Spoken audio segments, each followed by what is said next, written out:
Et est-ce que vous avez pensé à un moment donné qu'il utiliserait 49.3, enfin le gouvernement utiliserait 49.3 pour faire cette réforme?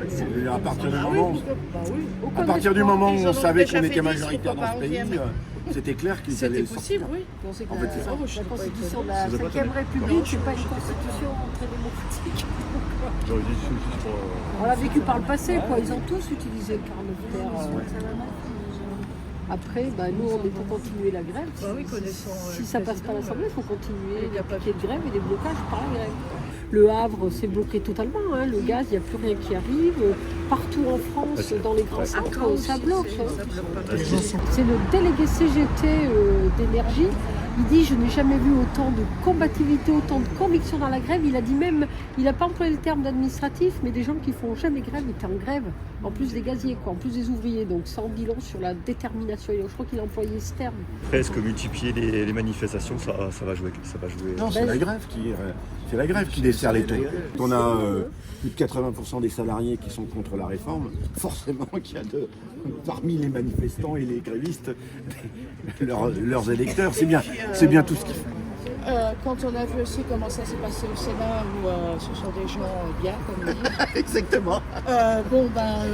Les sénateurs LR, ils se sont aussi bien moqués des sénateurs de l'opposition en utilisant aussi des articles qu'on ne connaissait pas d'ailleurs. Et donc c'est aussi un délit de démocratie, y compris au Sénat. Et c'est les LR qui sont majoritaires au Sénat.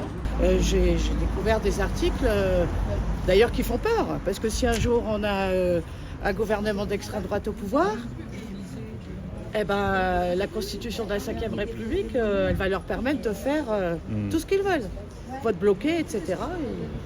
Mais c'est vrai que les Français ont découvert les institutions de la 5e République et leur violence. Parce qu'il y a eu des choses tout du long. Je rappelle quand même que le premier acte, c'est de dire on va limiter, donc au travers du 47-3 ou 1, je ne sais plus, on va limiter à 10 jours le débat donc à l'Assemblée nationale, etc. etc. Et ensuite, au Sénat, on découvre ce que tu as dit, Isabelle, c'est-à-dire qu'en permanence, c'est un feu roulant contre la démocratie. Qui à l'époque disait la 5e République, un coup d'État permanent. Il s'appelait Monsieur François Mitterrand. Après, il l'a utilisé, mais il n'empêche que je pense que cette caractérisation, elle était parfaitement juste.